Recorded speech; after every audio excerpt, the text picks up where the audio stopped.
Hello guys, welcome to Saira's kitchen. ഞാനിന്ന് വന്നിട്ടുള്ളത് ഒരു പൂവപ്പത്തിൻ്റെ റെസിപ്പിയുമായിട്ടാണ്. പൂവപ്പം ഉണ്ടാക്കാൻ വേണ്ടിയിട്ട് എന്തൊക്കെ ഇൻഗ്രീഡിയൻസ് ആണ് നമുക്ക് ആവശ്യമെന്ന് നോക്കാം. ആദ്യം 10 മുട്ട എടുത്തിട്ടുണ്ട്. 10 മുട്ടയ്ക്ക് ആവശ്യമായത് 700 gram sugar, 1 cup ghee, 1 teaspoon baking soda, 1 cup milk powder, പിന്നെ കളറിന് വേണ്ടിയിട്ട് യെല്ലോ ഫുഡ് കളർ ഓപ്ഷനിലാണ്. ഇഷ്ടപ്പെട്ടവർ ഇതിട്ട് കൊടുക്കാവുന്നതാണ്, അല്ലാത്തവർക്ക് മാറ്റാം. പിന്നെ നമുക്ക് ആവശ്യം ഓൾ പർപ്പസ് ഫ്ലോർ, അതായത് മൈദമാവ്. ഇത് ആവശ്യത്തിനാണ് ഉപയോഗിക്കുക. ഇനി നമുക്ക് എങ്ങനെയാണ് ഇതുണ്ടാക്കുക നമുക്ക് നോക്കാം. ആദ്യം ഒരു മിക്സിയുടെ ജാർ എടുക്കുക. ഇതിലേക്ക് മുട്ട പൊട്ടിച്ച് ഒഴിച്ചു കൊടുക്കുക. 10 മുട്ടയും പൊട്ടിച്ചൊഴിച്ചിട്ടുണ്ട്. ഇനി ഇതിലേക്ക് കുറേശ്ശെ ആയിട്ട് നമുക്ക് ഷുഗർ ആഡ് ചെയ്ത് കൊടുക്കാം.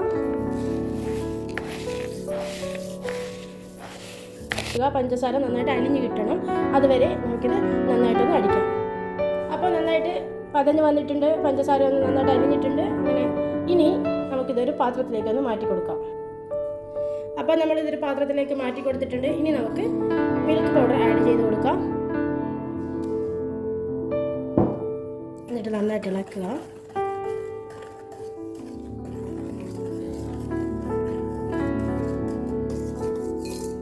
നന്നായിട്ട് ഇളക്കി യോജിപ്പിക്കുക. ഇത് നന്നായിട്ട് ഇളക്കിയ ശേഷം നമുക്ക് baking soda, 1 teaspoon baking soda add ചെയ്ത് കൊടുക്കാം.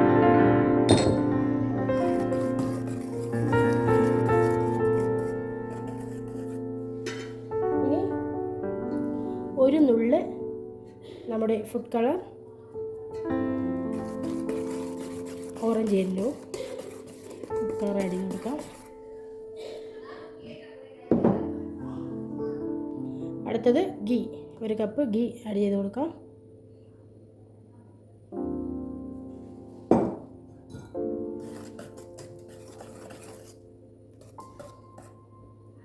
ഇനി നമുക്കിതിലേക്ക് ആവശ്യത്തിനുള്ള മൈദ കുറേശ്ശെ ആയിട്ടിട്ട് ഒന്ന് നന്നായിട്ട് ഇളക്കി കൊടുക്കുക.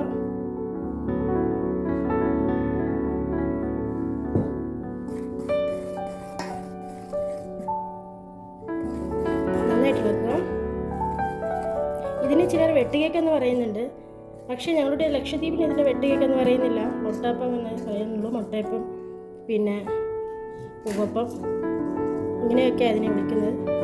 കല്യാണ വീടുകളിൽ തന്നെ ഇത് ഭയങ്കര എല്ലാവർക്കും ഇഷ്ടപ്പെട്ട ഒരു ഐറ്റംസ് ആയതുകൊണ്ട് തന്നെ എല്ലാ വീടുകളിലും, കല്യാണ വീടുകളിലും ഇതുണ്ടാക്കാറുണ്ട്.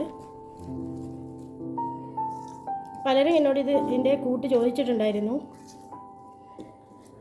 ഈ റേഷ്യോയിൽ ഉണ്ടാക്കിയാൽ നല്ല സോഫ്റ്റായിട്ട് കിട്ടും.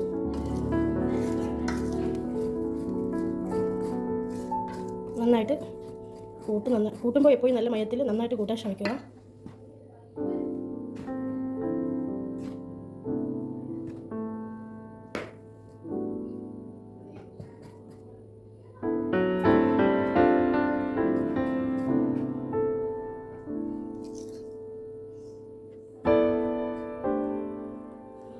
ഇത് അധികം കട്ടിയാവുന്നവരെ കൂട്ടേണ്ട ആവശ്യമില്ല. നമുക്കിത് ചെറിയ ചെറിയ ഉരുളകളായിട്ട് ഇടാൻ പാകത്തിൽ വേണം ഇത് കൂട്ടിയെടുക്കാൻ. മാവ് നന്നായിട്ട് കുഴച്ചെടുത്തിട്ടുണ്ട്. ഈ കൺസിസ്റ്റൻസിന് മതിയാവും. ഇതാ കണ്ടില്ലേ, ഈ പരുവം. ഓക്കെ, കൂടുതൽ മൈദ മാവിട്ടിട്ട് ടൈറ്റ് ആക്കണ്ട, എന്നാലൊട്ടും അകക്കുകയും വേണ്ട. ഇത്ര. ഇനി ഇതിൻ്റെ മുകളിലേക്ക് കുറച്ച് ഓയിൽ ഒഴിച്ചു കൊടുക്കാം.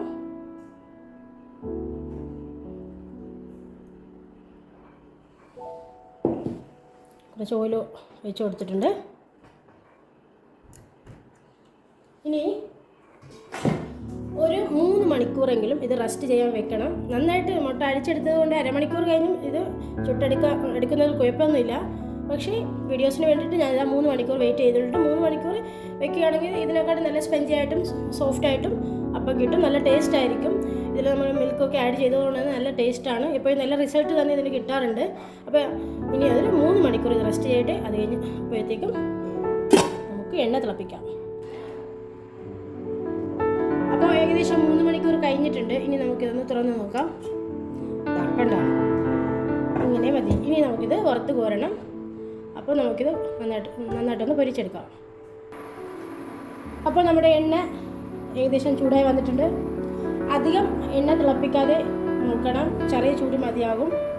ഞാൻ കാണിച്ചു തരാം. കണ്ടോ, പൊങ്ങി വരുന്നതുണ്ടോ? ഇപ്പോൾ വരും. കണ്ടല്ലോ, ഈ പരുവത്തിൽ ആയാൽ മതി. ഇനി നമുക്കിതിനെ ചെറിയ ഉരുളകളായിട്ട് കണ്ടോ, ചെറിയ ബോൾസായിട്ട് ഇങ്ങനെ ഇട്ട് കൊടുക്കണം. ഓരോന്നും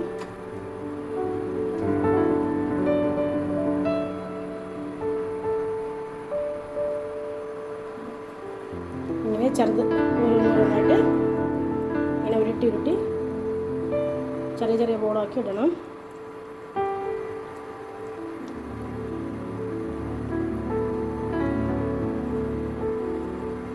ചെറിയ ചൂട് വേണം, എണ്ണയിൽ അധികം ചൂടാവണ്ട, കാരണം ഇതിൻ്റെ അകം വെന്ത് കിട്ടത്തില്ല. എണ്ണ കൂടുതൽ ചൂടായാൽ പുറം കരിയും, അകം വേഗത്തില്ല.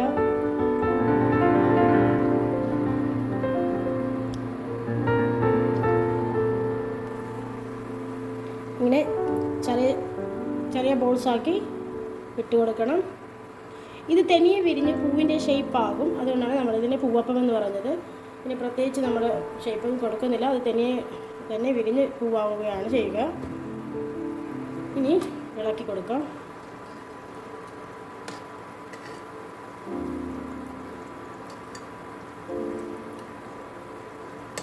ബ്രൗൺ കളർ ആവുന്നത് വരെ ഇങ്ങനെ വേവിച്ചെടുക്കണം, അല്ലെങ്കിൽ അകം വെന്ത് കിട്ടത്തില്ല.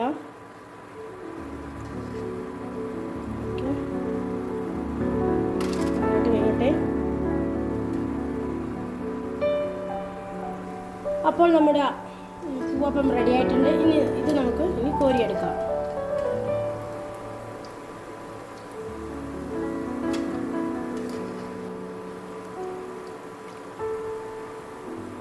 അപ്പോൾ ശ്രദ്ധിക്കേണ്ടത്, അധികം തീ കൂട്ടി വയ്ക്കരുത്. എണ്ണ അധികം ചൂടായി കഴിഞ്ഞാൽ കരിഞ്ഞു പോകും. അത് പ്രത്യേകം ഓർമ്മപ്പെടുത്തുകയാണ്. പലരും ഇത് എന്നോട് പറഞ്ഞിട്ടുണ്ട്, അങ്ങനെ അകം വെന്ത് കിട്ടുന്നില്ലെന്ന് പറഞ്ഞിട്ടുണ്ടായിരുന്നു. അപ്പോൾ ശ്രദ്ധിക്കുക. നമ്മുടെ പൂവപ്പം ഇവിടെ റെഡി ആയിട്ടുണ്ട്. ഇഷ്ടപ്പെട്ടാൽ എല്ലാവരും ട്രൈ ചെയ്ത് നോക്കണം. ലൈക്ക് ചെയ്യുക, ഷെയർ ചെയ്യുക, സബ്സ്ക്രൈബ് ചെയ്യുക. Thank you for watching.